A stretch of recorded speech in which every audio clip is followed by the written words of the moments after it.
Este es el grupo elaborador de la guía. Y esas fueron las preguntas que decidieron responderse durante la elaboración de la guía. Estos son los puntos que van a contemplarse en la guía. Esta fue la evaluación para el momento en que se inició la adaptación de la guía. Seguramente eso también ya lo han conversado de repente y a lo largo de las presentaciones de la guía. Con la evaluación AGRI 2 se hizo un análisis de cuál era el porcentaje que cumplía en cada uno de los dominios, las diferentes guías que las que estamos acostumbrados a usar, y fíjense que la que se acercaba más de todas ellas era la guía NICE de angina estable, que es del 2016, que tiene updates cada 2 o 3 años. También vamos a utilizar un poco para familiarizarnos con los términos, que es lo que vamos a utilizar. Se utilizan las palabras recomendaciones y la palabra se sugiere, que es la forma en la que vienen las recomendaciones en la guía. Y esto es lo que específicamente se maneja. Vamos a hablar acerca de la educación del paciente, el manejo farmacológico y el manejo no farmacológico. La guía de angina estable, de la que estamos presentando, empieza con el supuesto de que nosotros tenemos diagnosticados al paciente. O sea, nosotros ya sabemos que nuestro paciente tiene diagnóstico de angina estable. Para efectos de esta guía, nos hacemos un recordar solamente sobre los criterios que determinan que la angina sea típica, que son los que todos conocemos, los que todos manejamos, y a diferencia de las otras guías donde se considera que existe dolor atípico, angina atípica, cuando se cumplen 2 del listado de los criterios típicos, nosotros en esta guía no se utiliza, no se dice que sean 2 de 3 o 4 de 3, sino que si cumple algunos de estos parámetros, pero que al médico clínicamente le impresiona que esto es dependiente de enfermedad coronaria. Que puede incluir explorar la comprensión del paciente sobre su condición. Esto es un punto de buena práctica clínica. Explorar el impacto de los síntomas en la calidad de vida, revisar el tratamiento farmacológico, reconocer las limitaciones del tratamiento, explicar cómo el paciente puede manejar el dolor por sí mismo, atención específica del papel de los factores psicológicos y desarrollo de habilidades para modificar cogniciones y comportamientos asociados con el dolor. Este es un punto de buena práctica clínica. Segunda pregunta. En adultos con angina estable, ¿cuál es la efectividad y seguridad de medicamentos de acción corta para el manejo de síntomas y de angina? Entonces, ¿qué tenemos aquí en relación a las recomendaciones? Tenemos una recomendación condicional con una calidad de evidencia baja porque los estudios son antiguos y son de pocos pacientes, pero hay estudios. Entonces, ¿qué tenemos como conclusión de esto? En pacientes con síntomas agudos de angina, sugerimos ofrecer nitratos de acción corta, los que conocemos, disponibles para disminuir los síntomas. En pacientes con angina estable previo a realizar algún esfuerzo físico, sugerimos administrar nitratos de acción corta disponibles para incrementar el tiempo libre de síntomas durante el esfuerzo, o sea, antes de realizar el ejercicio. Como punto de buena práctica clínica, se recomienda: aconseje al paciente sobre cómo administrar el nitrato. Es parte de la administración del nitrato educar al paciente sobre cómo utilizarlo. Los efectos secundarios sobre el rubor, flashing, cefalea y mareos. Se recomienda sobre sentar o encontrar algo a qué aferrarse cuando sienta mareos. Discuta cómo los efectos secundarios del tratamiento pueden afectar las actividades diarias del paciente y explique por qué es importante que tome el tratamiento regularmente. Como vemos, la administración del nitrato no es lo único que está considerado en la guía, sino también la forma en la que el médico se debe aproximar al paciente para explicarle el uso adecuado de esto y las condiciones que debe tener. Manejo farmacológico. En adultos con angina estable, ¿cuál es la siguiente pregunta era: ¿cuál es la efectividad y seguridad de los medicamentos de acción corta para el manejo de síntomas de angina? Ya no estamos hablando de prevención antes del ejercicio o de mejorar el tiempo de ejercicio, sino de una vez presentado el síntoma, presentado el dolor. Como punto de buena práctica clínica son todos, fíjense, tenemos no excluye el tratamiento a un paciente con angina estable basado solo en sedar. Todos tienen indicación para ser manejados si cumplen el diagnóstico. 8. El enfoque de manejo de angina estable no debe ser diferente en hombres o mujeres. 9. Cuando se use un nitrato de acción corta para tratar los episodios de angina, aconseje al paciente a 1. Eso es algo que también manejamos. Son cosas que nosotros estamos acostumbrados a hacer en la práctica clínica y aquí están detallados. Repetir la dosis luego de 5 minutos si el dolor no cede y acudir a emergencias si el dolor no cede luego de 5 minutos de tomar la segunda dosis. Tercera pregunta. En adultos con angina estable, ¿cuál es la efectividad y seguridad de los medicamentos antianginosos estándar? Betabloqueadores, bloqueadores de los canales de calcio y nitratos de acción larga. Hemos considerado para la evaluación de la guía solo los medicamentos que contamos en eSalud. No hemos ingresado ninguno diferente. Tenemos entonces, acá tenemos ya recomendaciones fuertes con calidad de evidencia moderada. Son estudios antiguos, pero con buen número de pacientes. El primero dice, en pacientes en adultos con angina estable se recomienda usar un betabloqueador o un bloqueador de los canales de calcio para disminuir, para eso lo usamos, para disminuir el número de episodios de angina por semana. Siguiente, en pacientes adultos con angina estable que no controlen los síntomas de su angina estable, con un betabloqueador, adicionar un bloqueador de los canales de calcio para disminuir el número de episodios de angina por semana, teniendo en cuenta que la combinación del betabloqueador con el bloqueador de los canales de calcio, en este caso utilizar un dihidropiridínico, por ejemplo, difedipino o amlodipino, ya cuando vamos a pasar a la combinación. Siguiente, decida qué medicamento utilizar basado en las comorbilidades, contraindicaciones, preferencias, pacientes, tipo de paciente y costos, acceso al medicamento. Esto ya es un punto de buena práctica clínica. Y el siguiente punto es, si el paciente no tolera el betabloqueador o el bloqueador de los canales de calcio, considere cambiar a la otra opción. Esto es un punto de buena práctica clínica. En este caso, cambiar del betabloqueador al bloqueador de los canales de calcio. En relación a esta pregunta tenemos más puntos de buena práctica clínica.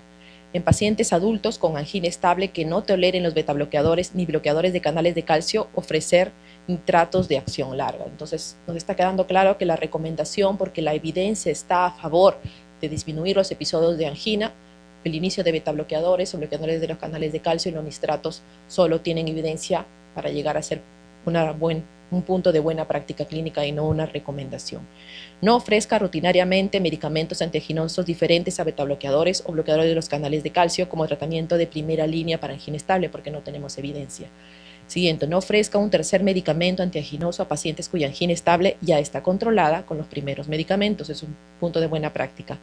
Y considere añadir medicamento antianginoso o nitrato ya de efecto prolongado solamente cuando los síntomas del paciente no son satisfactoriamente controlados con 2 medicamentos antianginosos y el paciente está esperando revascularización o la revascularización no es considerada apropiada o aceptable. Porque como vamos a ver más adelante en el flujograma del manejo de esta guía de angina estable, la revascularización es guiada por dolor, por síntomas.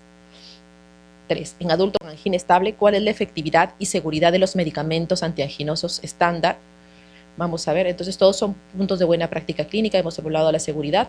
Revise la respuesta al tratamiento, incluyendo cualquier efecto secundario, 2 a 4 semanas luego de empezar o cambiar el tratamiento. Titule la dosis de acuerdo con los síntomas del paciente hasta la máxima dosis tolerable.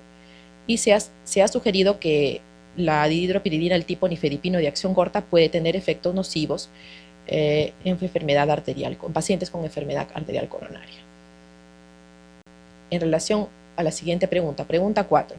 En adultos con angina estable, ¿cuál es la efectividad y seguridad de aspirina o clopidogrel para aliviar los síntomas de angina y mejorar los desenlaces de largo plazo? Entonces tenemos aquí una recomendación fuerte con una calidad de evidencia moderada. En pacientes con angina estable se sugiere utilizar ácido acetil salicílico de 100 miligramos, teniendo en cuenta el riesgo de sangrado y las comorbilidades para disminuir. Aquí ya estamos dando medicación para disminuir el riesgo de infarto no fatal. Ya pasamos de disminuir síntomas a puntos duros.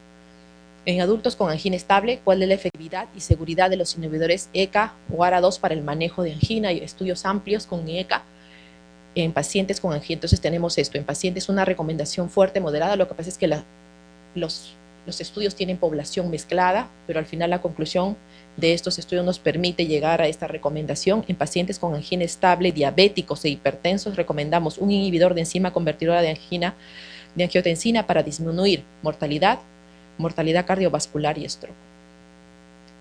Si el paciente presenta alteración en el perfil lipídico, considera el uso de estatinas. y en los pacientes no hipertensos ni diabéticos, porque son el mismo grupo, le decía que los grupos estaban mezclados, considerar el uso de DIECA según los niveles de presión arterial.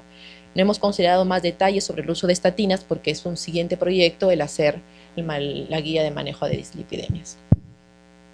Pregunta 6. En adultos con angina estable, ¿cuál es la eficacia y seguridad de las técnicas de revascularización para aliviar los síntomas de angina y mejorar los desenlaces? Entonces aquí tenemos esto. La recomendación, ya tenemos recomendaciones condicional pero con calidad de evidencia baja. La primera, en pacientes con enfermedad arterial de la arteria descendente anterior, sugerimos PCI o CABG, siendo la tasa, recordando solamente que la tasa de revascularización hasta el momento que se hizo la revisión sistemática de esto es mayor, o sea, la tasa de nueva revascularización o de revascularización repetida es mayor en pacientes con PCI. En el siguiente punto, en pacientes con enfermedad de tronco coronario izquierdo, se recomienda PCI o CABG con una recomendación fuerte, con calidad de evidencia moderada, pero con el punto de buena práctica clínica que no está aquí, que es una aclaración que hace que eso es dependiendo de la experiencia del centro y de la dificultad de la lesión. En el siguiente, en pacientes con enfermedad multivaso, diabéticos, la recomendación es fuerte, con calidad de evidencia alta en cirugía de revascularización. En pacientes con enfermedad multivaso mayores de 65 años también es fuerte. Y en pacientes con enfermedad multivaso con score syntax leve se recomienda usar PCI o CABG. Cualquiera de los dos. Pregunta 6. En adultos con angina estable, ¿cuál es la eficacia y seguridad de las técnicas de revascularización para aliviar los síntomas de angina y mejorar los desenlaces? ¿Cuál es el punto para que revascularizamos? Entonces tenemos en pacientes con enfermedad multivaso, con score syntax moderado a severo, pero sobre todo severo, la recomendación es fuerte, con evidencia alta a favor de realizar revascularización quirúrgica. En pacientes con enfermedad multivaso, que incluye tronco coronario, recomendamos con score syntax leve a moderado, recomendamos que puede ser PCI o CABG, con una recomendación fuerte con calidad de evidencia alta, nuevamente aclarando que dependiendo, teniendo en cuenta la experiencia del centro y las características de las lesiones. En pacientes con enfermedad multivaso que incluye tronco coronario izquierdo, recomendamos con score syntax severo, se recomienda hacer revascularización quirúrgica, es una recomendación fuerte con calidad de evidencia alta. Punto 7, en relación a la educación al paciente. En adultos con angina estable, ¿cuáles son las necesidades de educación e información de los pacientes con angina estable para optimizar el entendimiento de su diagnóstico y su participación en las decisiones del tratamiento? Todos son puntos de buena práctica clínica, vamos a conversar un poquito de ellos. Uno, explique claramente la angina estable al paciente, incluyendo los factores, esto es importante, la educación, ¿no? Incluyendo factores que la provoquen, por ejemplo, ejercicio, estrés físico, estrés emocional, el frío, comida pesada, la evolución a largo plazo, el pronóstico, involucre a la familia. Punto 34, aliente al paciente a preguntar sobre su angina y sobre su tratamiento. Dele oportunidad para expresar sus miedos y sus preocupaciones. 35, discuta las ideas y las preocupaciones del paciente, las expectativas de él y del familiar, del cuidador. Explore y aborde cualquier mala interpretación sobre el diagnóstico de angina estable y sus complicaciones. 36, pida al paciente que acuda a emergencias si tiene un empeoramiento súbito en la frecuencia o severidad de la angina. Discuta con el paciente también el propósito y cualquier riesgo o beneficio del tratamiento. Aconseje al paciente sobre la necesidad de cambiar en el estilo de vida, cambio de peso, dejar de fumar, control de peso, apoyo psicológico y ofrezca intervención de ser necesario. 39. Explore y aborde temas de acuerdo con las necesidades del paciente y debe incluir habilidades de regular sus actividades y colocarse metas, o sea, ayudarlo a planificar las metas sobre de repente pérdida de peso, disminuir, dejar de fumar, etc. Preocupaciones sobre el impacto del estrés, ansiedad o depresión en la angina, por si necesita atención integral. Aconseje acerca del ejercicio físico, incluyendo la actividad sexual.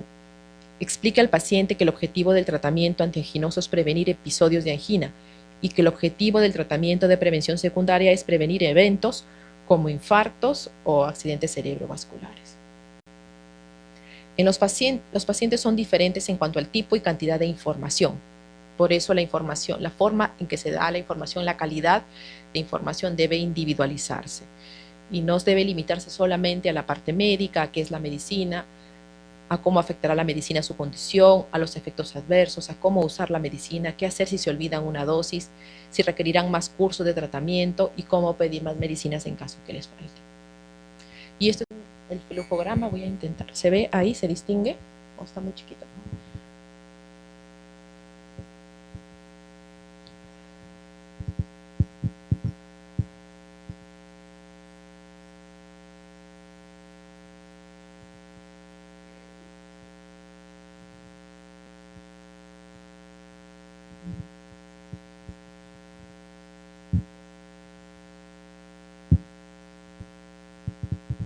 Un momentito que voy a buscar el... Pensé que sí era tan chiquito.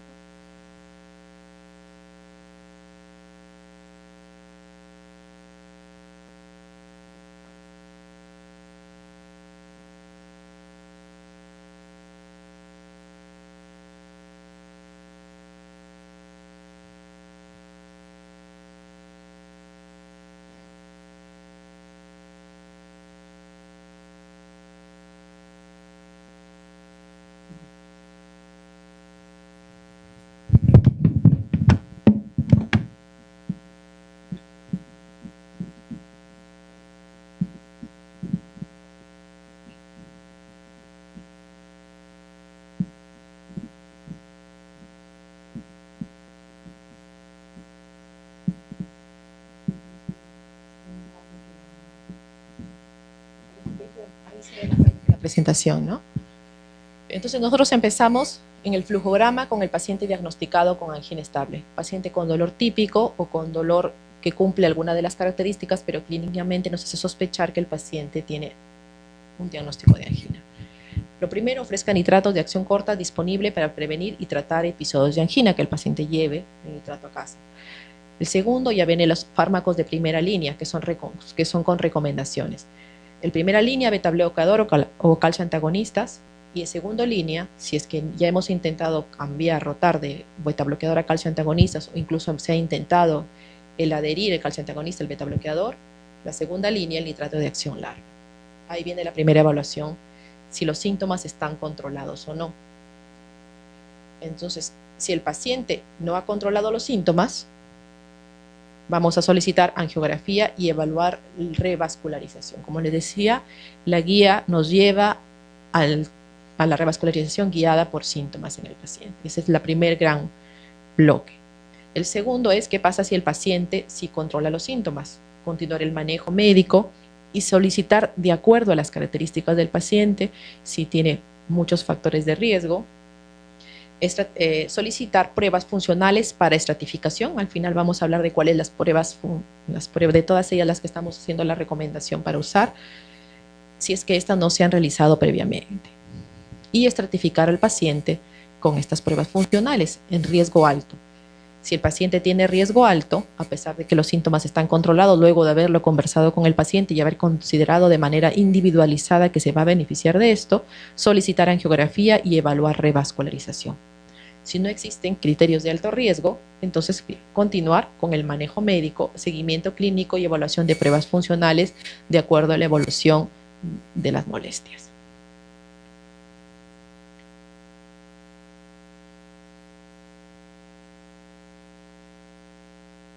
Y si ya hemos decidido que el paciente va a ir a revascularización, entonces vamos al siguiente flujograma.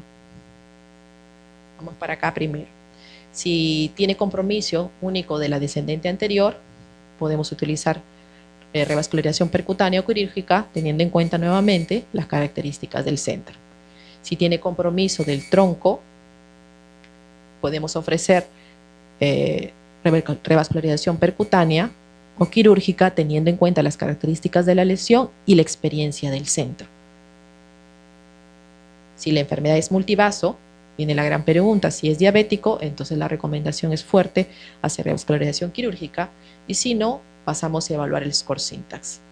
El score syntax se hace luego del cateterismo, se hace por el grupo de hemodinámica, y si es severo, la recomendación se inclina hacia esa revascularización quirúrgica.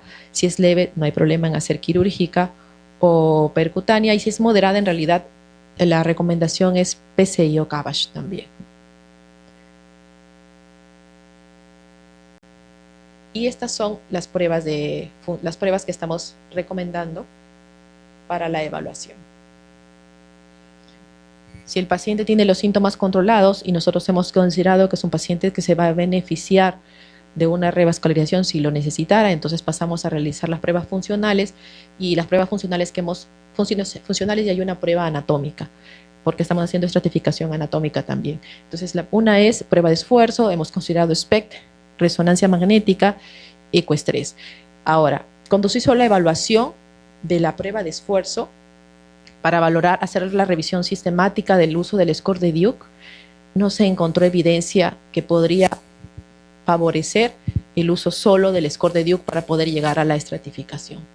Entonces, de todas las combinaciones que utilizan prueba de esfuerzo, la revisión sistemática llegó a la conclusión que es una variación, en realidad es una variación es una prueba de esfuerzo a la que se le agrega un score clínico, como se considera factores de riesgo como la presencia de diabetes, de hipertensión, e incrementa la especificidad de la prueba para determinar el riesgo, que esto por eso se llama prueba de esfuerzo con tratamiento habitual, o sea, significa, es una prueba de esfuerzo con tratamiento con un score de FIT. Y según eso podemos determinar si el riesgo es alto, bajo o intermedio. El siguiente es ecoestrés, que ahí están todos los parámetros que nos permiten decidir que el paciente tiene alto riesgo, y están presencia de isquemia extensa al final de la prueba, con índice de motilidad parietal más de 1.7, isquemia remota, isquemia baja cárdiaca, o sea, que haya cambios por encima, antes del 70% de la frecuencia cardíaca o de los 120 latidos por minuto, isquemia baja dosis, si utilizamos dobutamina, menos de 20 microgramos kilo minuto, si usamos dipiridiamol hay una dosis determinada también, nuevo deterioro de la contractilidad en por lo menos 2 segmentos que se acompaña que no se acompaña de un incremento de la fracción de eyección, o nuevo deterioro de la contractilidad en por lo menos 2 segmentos que se desencadena en una prueba realizada en tratamiento pleno. O sea, se puede hacer prueba de ecoestrés en tratamiento, y si es positiva a pesar de eso, entonces también es un paciente de alto riesgo. El grupo de perfusión, el equipo de medicina nuclear, hizo su evaluación, su análisis, y también nos envió las sugerencias. Estos son todos los puntos que ellos han considerado para determinar que el paciente sea alto riesgo. Evalúan la reversibilidad, la motilidad, la dilatación isquémica transitoria y la captación pulmonar con puntos de corte en cada uno para determinar que el paciente es de alto riesgo. También hemos considerado la resonancia magnética, y la prueba de alto riesgo es defecto de perfusión transmural persistente e intenso en 2 o más segmentos. Muchas gracias, la doctora Violeta, por excelente exposición.